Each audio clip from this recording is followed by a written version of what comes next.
자, 2023년을 맞이하는 우리 통하는 교회 성도님들에게 차고 넘치는 하나님의 은혜와 축복이 함께 하시기를 주님의 이름으로 간절히 축원드립니다.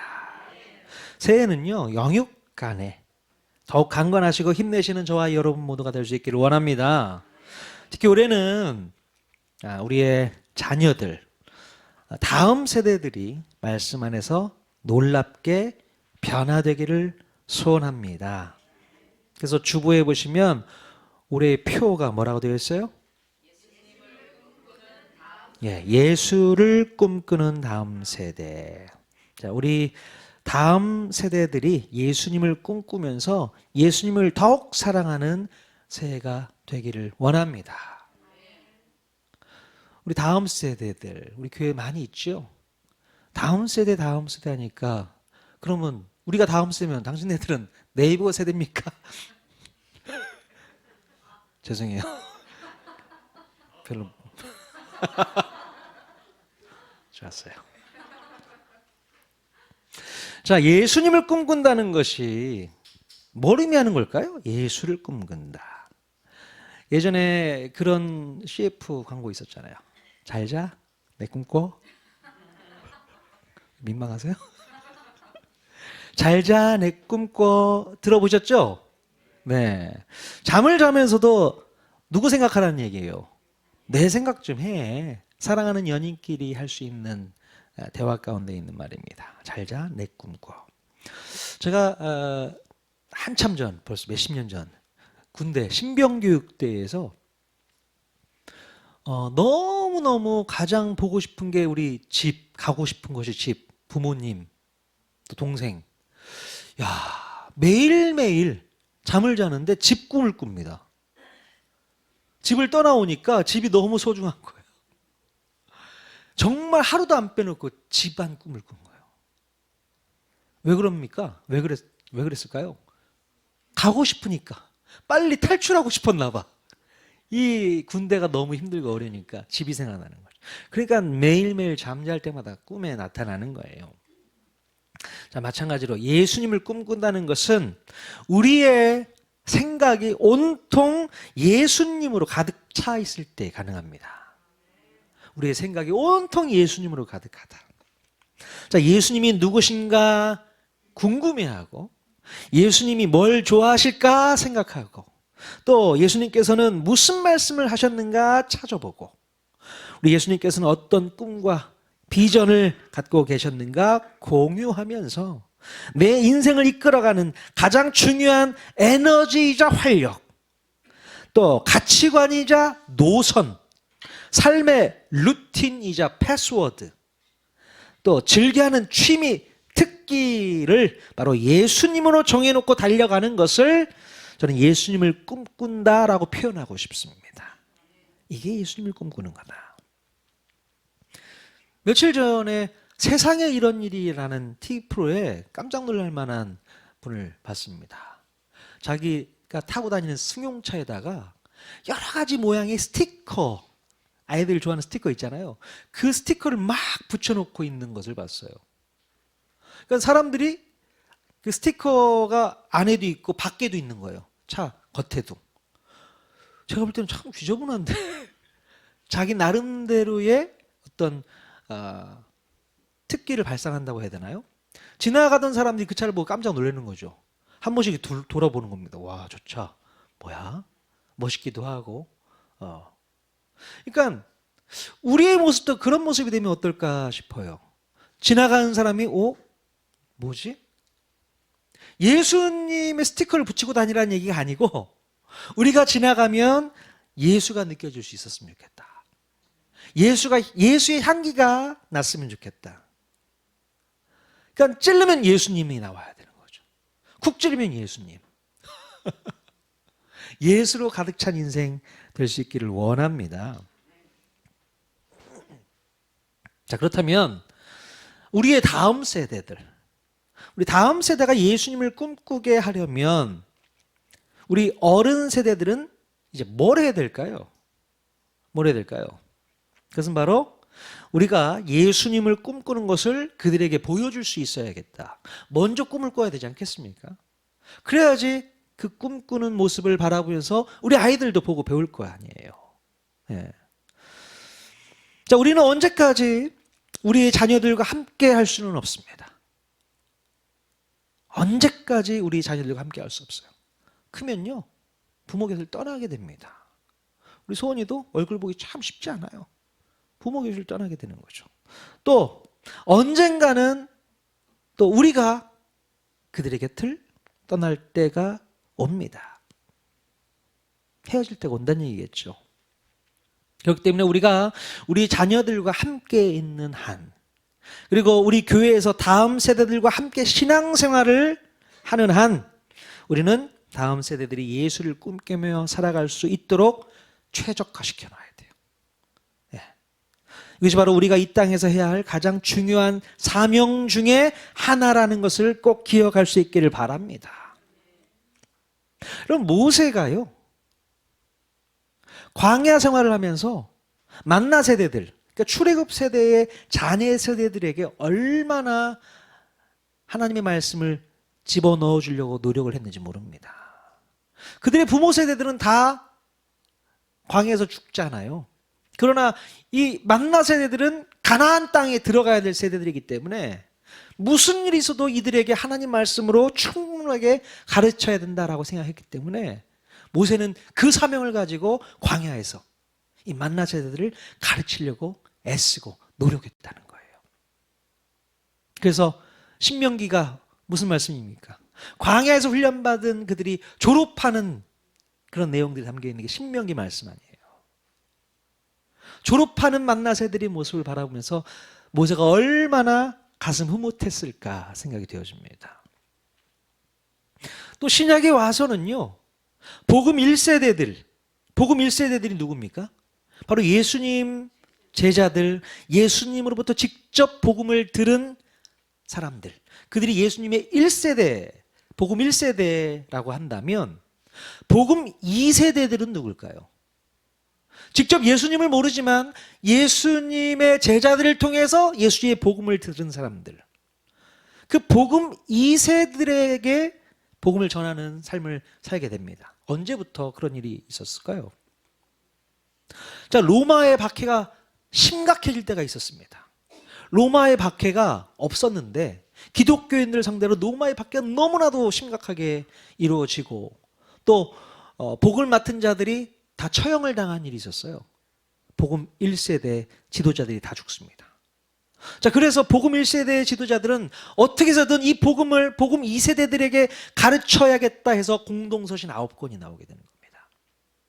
누구누구에게 이런 이야기를 할 수 있을까요? 우리가 잘 알고 있는 누가, 두기고, 디모데, 빌레몬, 오네시모, 브리스길라, 아굴라, 이런 사람들이 다 복음 2세대들이에요.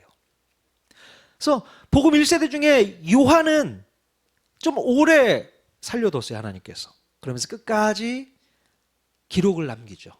요한계시록 같은 기록을 남겨서 복음 2세대들에게 하나님의 말씀을 가르치는 거죠. 소망을 잃지 말고 끝까지 예수님의 재림을 기다리면서 그러고 살아! 라고 가르치는 것을 볼 수 있습니다. 자, 그렇다면 우리는 이제 오늘을 사는 우리는 어떻게 해야만 예수를 꿈꿀 수 있을까? 우리도 고민해야 되지 않겠습니까? 모세도 고민했던 내용이고 복음 1세대들도 고민했던 내용이기에 오늘 우리가 이 고민을 같이 공유해야 될 줄로 믿습니다. 어떻게 해야 될까? 어떻게 하면 예수를 꿈꾸는 다음 세대를 만들어낼 수 있을까? 자, 오늘 읽은 본문 말씀에서 그 방법을 찾아보려고 합니다. 그것은 바로 예수님을 깊이 생각하는 훈련을 하는 것입니다. 예수님을 깊이 생각하는 훈련입니다. 우리가 예수를 깊이 생각하다가 보면 자연스럽게 예수를 꿈꿀 수 있지 않을까 싶습니다. 예수님을 깊이 생각하면 예수님을 꿈꾸게 된다는 것이죠. 우리가 알고 있는 예수에 대해서 수박 겉핥기로 띄엄띄엄 아는 것이 아니라 깊숙이 알아가고 닮아갈 수 있도록 깊이 생각하고 묵상하고 탐구하는 것입니다. 그래서 사도 바울은요, 에베소서에서 이런 표현을 쓰기까지 했습니다. 우리 에베소 3장 18절 19절에서 같이 읽겠습니다. 시작. 능히 모든 성도와 함께 지식에 넘치는 그리스도의 사랑을 알고 그 너비와 길이와 높이와 깊이가 어떠함을 깨달아 하나님의 모든 충만하신 것으로 너희에게 충만하게 하시기를 구하노라. 아멘. 자, 우리가 예수님의 사랑을 알되 그 사랑의 너비와 길이와 높이와 깊이가 어떠함을 알아야 된다.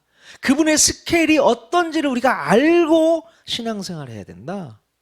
자, 그 얘기를 하고 있습니다. 그분이 어떤 분이신지, 어떤 대단한 분이신지를 너에게 좀 알았으면 좋겠다.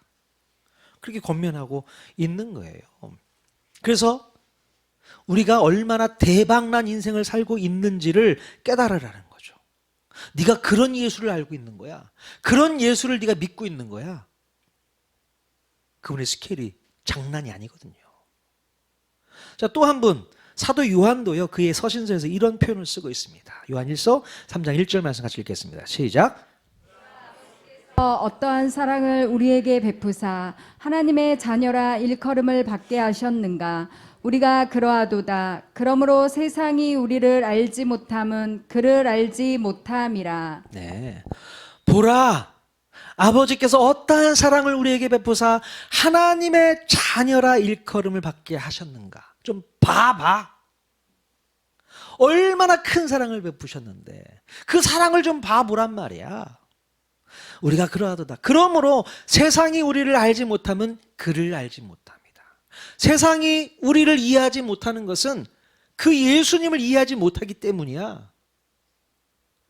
그 예수님이 어떠한지를 세상 사람이 안다면 너희들을 존경할걸, 너희들을 인정할걸, 너희들을 잘했다고 칭찬할걸, 그 얘기를 하고 있습니다. 너희들이 믿고 있는 하나님이 어떤 분이신지를 세상 사람들이 알지 못하니 너희들도 오해하고 있는 거야. 요한이 그렇게 설득하고 있습니다. 너희는 분명히 하나님의 사랑이 얼마나 큰지를, 너희가 누리고 있는 것이 얼마나 큰 것인지를 먼저 깨달아야 돼. 자, 사도 요한이 그렇게 우리에게 권면하고 있습니다. 자, 이렇듯이 예수님이 어떤 분이신지를 진심으로 깨달은 사람들은요, 여전히 깨닫지 못하고 있는 사람들을 보면서 안타까워하고 있는 것이죠. 자, 이 사실을 깨닫게 되면 우리의 인생이 완전히 달라질 수 있게 되는데, 이 놀라운 사실을 깨닫지 못하니 속만 터지는 겁니다. 여러분이 믿고 있는 그 예수 그리스도, 그분이 어떤 분인지는 좀 제발 좀 아셨으면 좋겠어요. 그냥 습관적으로 종교 활동한다라고 생각하시면 안 됩니다. 무슨 동아리 활동하시는 것도 아니잖아요. 동호회 활동하시는 겁니까? 그런 거 아니잖아요. 우리가 믿는 예수 그리스도, 그분이 어떠함을 우리가 분명히 알아야 될 줄로 믿습니다. 최근에 나왔던 영화 중에 645라는 영화가 있습니다. 특이하죠, 제목이. 645 무슨 뜻일까요? 네, 북한에서 로또 복권을 이루는 말이 645입니다. 자, 45개의 숫자를 6개만 맞히면 대박 난다 해가지고 645입니다. 네. 자, 내용 잠깐 스포 좀 할게요. 짧게. 로또 복권 한 장이 바람을 타고 날아와서 전방에서 근무하고 있는 한 병사에게 오게 됩니다. 그 병사가 우연히 그 로또 복권의 번호를 맞춰봤더니 1등 당첨이 된 거예요. 영화입니다, 영화. 1등으로 당첨이 됐습니다. 얼마나 좋을까. 제대를 앞두고 있는 병사였는데 엄청나게 많은 꿈이 부풀어 올랐죠. 그래서 근무지에서도 로또 복권을 보면서 와, 나가서 뭐 하지. 근데 갑자기 바람이 불더니 로또 복권이 바람을 타고 날아가 버렸어요. 어디로 갔나? 저 휴전선 비무장지대로 넘어갑니다. 그걸 잡으려고 했는데 놓쳐버렸어요. 자, 그런데 그 로또 복권이 비무장지를 타고 날아가서 누구의 손에 들어왔을까? 한 북한 병사의 손에 들어왔습니다. 뭐야 이거? 딱 보니까 뭔지는 모르겠어. 숫자만 막 있고 뒤에 뭐 사진이 있는데 이게 뭔지를 모르는 겁니다. 야, 뭔지를 알았으면 대박인데. 그래서 이 한국 병사가 비무장 지대를 또 들어가서 막 그걸 찾는 거예요. 그거 놓쳐버리면 안 되지 않습니까? 좀 있으면 제대인데 저거 가져가서 돈으로 바꿔가지고 평생 잘 먹고 잘 살 생각을 하고 있는데 이거 잊어버리면 안 되지 않습니까? 근데 그걸 전혀 모르고 있는 북한 병사는 가지고 가서 이게 뭐야 이게? 제가 북한말 잘 못해서. 자, 그 상황을 한번 보시면 우리의 모습과 비슷하지 않을까 싶습니다. 예수님을 우리가 믿고 있고 그 예수를 믿는 것이 얼마나 대박난 인생이라는 것을 아는 사람은 로또 복권 당첨된 것처럼 기쁨 가운데 살아갈 수 있어요. 그런데 예수가 누구인지를 모르고 어떤 분이신지를 모른다면 북한 병사처럼 숫자만 기록되어 있는 종이 쪼가리 가지고 아무리 기뻐할 일이 없는 거죠. 그렇지 않습니까? 우리의 신앙생활이 그렇게 흘러가면 안 된다는 얘기입니다. 전 그걸 보면서 그런 생각을 하게 되었어요. 우리의 신앙생활이 이렇게 억울하면 안 되지 않습니까? 예수를 믿는다 하면서도 그것이 얼마나 대박난 인생인지 모르고 있으면 안 된다는 거죠. 자, 그래서 우리는 더 깊이 예수님을 알아가기 위해서는 좀 불경스러운 표현일 수 있겠지만 우리는 예수님을 사용해야 돼요. 예수님을 사용해야 됩니다. 예수님을 사용해 봐야만 예수님의 어떠함인지를, 어떠함을 알 수 있는 것이죠.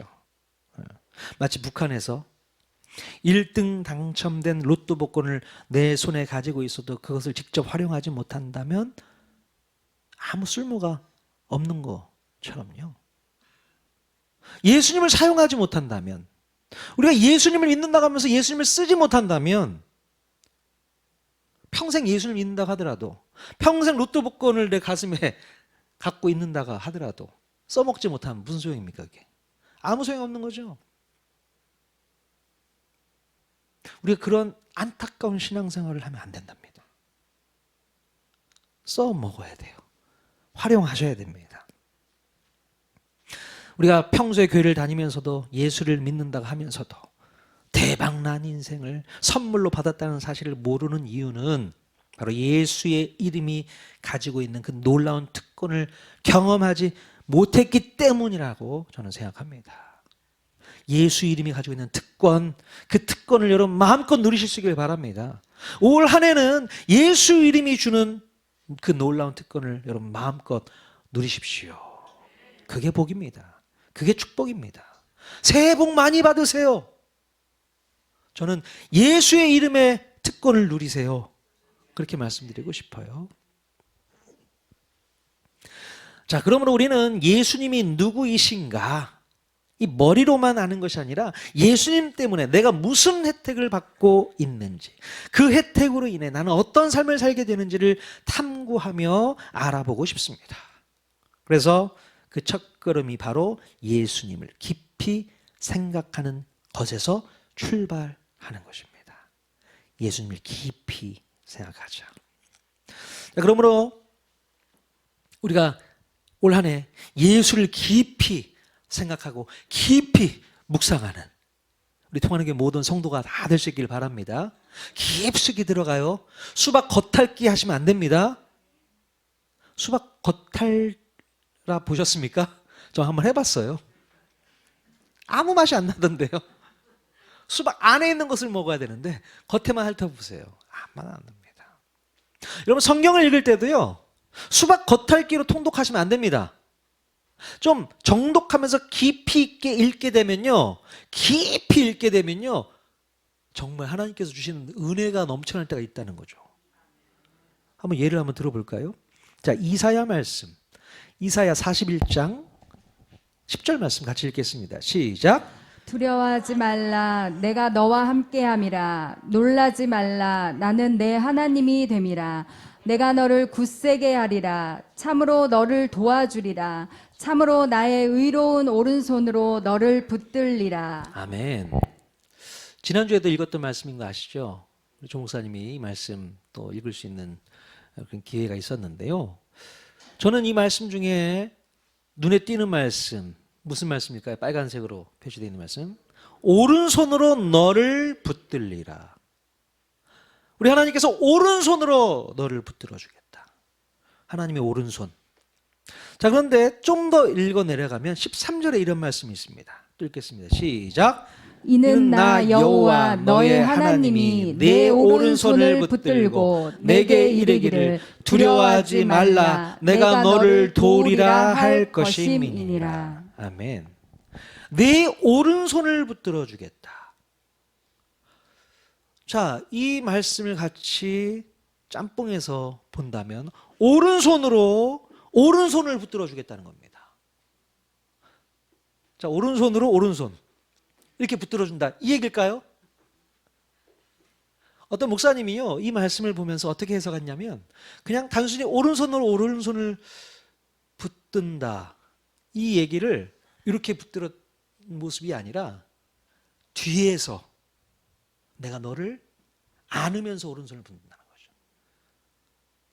이해가 되세요? 그림으로 보여드려야 됩니까? 뒤에서 안아서 그 오른손을 오른손으로 붙든다. 또는 업는다. 하나님께서 너를 업어서 오른손을 붙잡아 주시는 그 모습으로 상상을 하고 해석을 하더라고요. 얼마나 큰 은혜가 되는지 모릅니다. 좀 더 깊이 성경을 봤더니 더 깊은 내용을 느낄 수 있게 되는 것이죠. 아, 하나님께서 그렇게 우리를 품으시는구나. 그렇게 우리를 업고 가시는구나. 오른손이냐 왼손이냐 이것도 되게 중요한 것 같아요. 그래서 깊이 성경을 읽어보시면 좋습니다.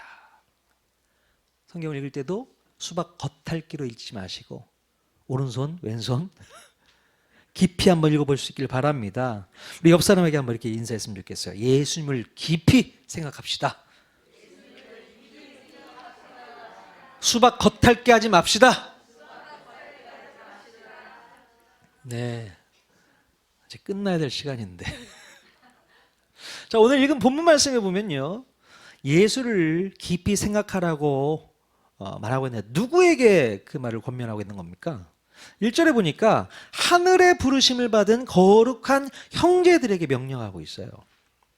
자, 하나님의 자녀로 부르심을 받은 저와 여러분, 우리들을 향해서 하는 말씀입니다.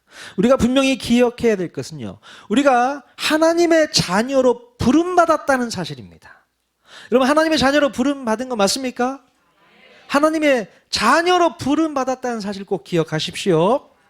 즉 하나님의 자녀가 되었으면 부모와 자녀와의 관계가 회복되었기 때문에 이제부터 너희들이 해야 될 것은 예수를 깊이 생각해야 되는 것이야 라고 얘기하고 있는 것이죠.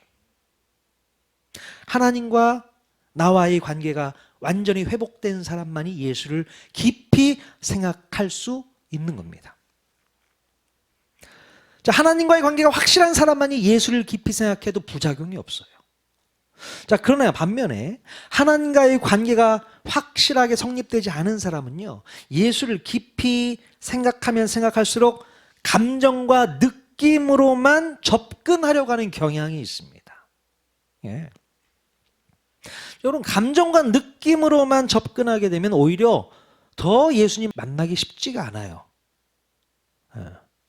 예수님은요, 우리의 감정과 느낌으로만 인식되는 분이 아니라 제일 처음으로 뭘로 접근해야 되는가? 믿음으로 접근해야 되는 거예요. 믿음으로 접근해야만 인식되는 분이 예수님이십니다. 처음부터 감정으로 우리를 터치하지 않습니다. 내가 너와 함께 있어 느낌으로 터치하지 않아요. 죽었다 깨라도 예수님께서 그렇게 우리에게 나오지 않습니다. 우리가 말씀을 접할 때에 그 말씀을 믿음으로 받아들이시면서 나아가는 겁니다.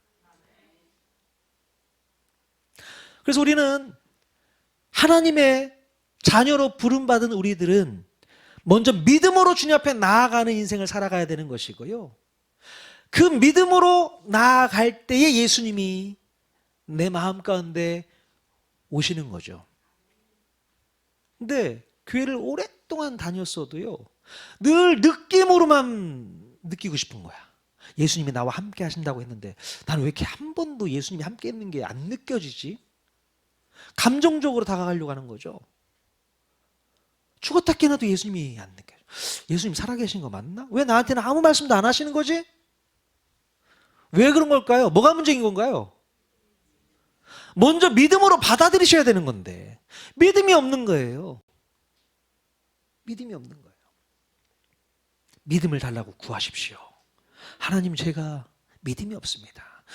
하나님이 나의 아버지 되심을 믿으면 그때 느껴지는 거예요.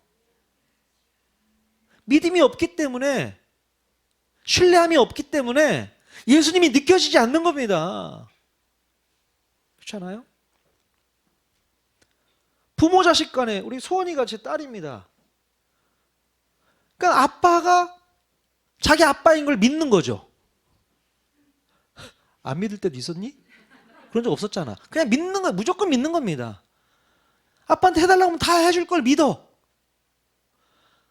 뭐 느낌으로 합니까? 아니요. 그냥 믿어요. 아빠니까 다 해주겠거니, 복 주시겠거니. 그러면 하나님께서 복을 주시더라고요. 그때 가서 믿어지는 거예요. 느껴지는 거예요. 감정이 찾아오는 겁니다. 순서가 중요합니다. 믿으십시오. 하나님과 나와의 관계가 어떤 관계인지를 먼저 믿고 나면 그때 놀라운 경험을 할 수 있게 되고 새로운 세계가 열리게 되는 것을 믿습니다. 믿으시란 얘기예요. 믿으십시오. 자, 그런데 본문 1절에 보면요, 또 중요한 단어가 또 발견됩니다. 어떤 단어일까요? 함께라는 단어입니다. 함께. 자, 가운데 있는 1절에 있는 가운데 있는 말씀 다 빼고 앞뒤만 연결해서 붙이면 함께 예수를 깊이 생각하라가 됩니다. 함께 예수를 깊이 생각하라. 우리가 예수를 깊이 생각하고 바라볼 때에 나 혼자만 잘할 수 없습니다. 나 혼자만 잘할 수 없어요. 혼자 있을 때는 마음이 흐트러지고 나태해지고 긴장이 풀리게 되지만 누군가와 함께 있다면 서로 나태해지지 않고 서로를 도우면서 예수님을 깊이 묵상할 수 있습니다. 자, 그래서 필요한 것이 우리 목장 모임이에요. 우리 목장 안에서 서로가 서로를 체크해주고 서로가 주님과 함께 동행했는지를 물어보고 그런 목장 모임이 중요하다는 겁니다. 그래서 여러분, 목장 모임이 올 한 해는 정말 활발하게 활동해야 됩니다. 목장 안에서 아름답게 서로 딱 봤을 때 나태해진 것 같아. 우리 집사님 좀 나태해진 것 같아. 요즘에 성경 안 읽네? 기도 안 하시네? 살짝 얘기를 해주셔야 되는 거죠. 목자님이 다 얘기할 거라고 생각하지 마시고 옆에 있는 집사님이 다른 집사님에게 쿡쿡 찌르면서 성경 읽었어? 묵상했어? 네. 그렇게 권면을 하면 서로가 주님을 바라볼 수 있게 되는 겁니다. 혼자서는 신앙생활이 어려워요. 같이 있을 때 함께 그리스도를 바라보고 묵상하며 나아갈 수 있기를 바랍니다. 자, 마지막이요. 특별히 우리가 예수님을 더 깊이 묵상하기 위해서 새해부터는요, 복음서의 말씀을 가지고 하나님 말씀을 나누려고 합니다. 예. 특별히 복음서가 몇 권 있습니까? 신약 성경에 사복음서 4권 있잖아요. 마태복음, 마가복음, 누가복음, 요한복음. 그 4개 복음서 중에 제가 말씀을 나누려고 하는 복음서는 어떤 복음서일까요? 퀴즈. 어떤 복음서일까요? 저는 누가복음을 할 생각입니다. 왜요? 누가복음은 누가 썼을까요? 누가 썼냐고요? 누가가 썼습니다. 자, 누가가 쓴 책이 또 하나 있습니다. 어떤 책일까요? 예, 맞습니다. 사도행전이죠. 우리가 사도행전을 한참 전에 했잖아요. 그 사도행전을 썼던 누가가 복음서는 어떻게 썼을까? 그게 궁금해지는 거예요. 그래서 누가복음을 선택을 했고요. 누가복음서가 다른 복음서에 비해서 역사순으로 기록하려고 애썼어요. 그래서 역사순 기록이 충분하기 때문에 누가복음을 가지고 말씀을 전하려고 합니다.